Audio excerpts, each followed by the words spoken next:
Priyanka versus Manimekalai அப்படின்னு ஆரம்பித்த ஒரு சண்டை, மணிமேகலை போட்ட ஒரு வீடியோ, அதுவும் இன்டைரக்டாக பேர் சொல்லாமல் போட்ட வீடியோவில் வந்து வந்த ஒரு எதிர்ப்பலைகளும் எதிர்வலைகளும் வந்து பார்த்திங்கன்னா அதிகமாகிட்டே தான் போயிட்டுருக்கு. இதில் இப்போ வந்து பார்த்திங்க அப்படின்னா வந்து சூப்பர் சிங்கரில் இருந்த பூஜா, இவங்க வந்து குக் வித் கோமாளி சீசன் 5லையும் இருந்தாங்க.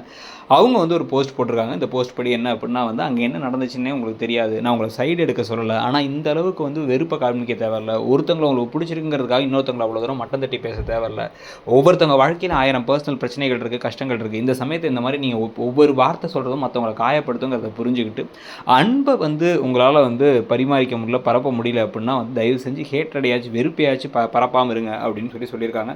ஸோ நிறையவே வந்து ஆரம்பித்த சின்ன பிரச்சனை இப்போ பெரிய பிரச்சனையாகி கடைசியில் பூதாகரமாக வெடித்து பிரியங்காவை கமெண்ட் செக்ஷனில் இருந்து பல்வேறு போஸ்ட்டுகளில் தாக்கி போடுற மாதிரி தான் விஷயங்கள் பரவிட்டு இருக்கு.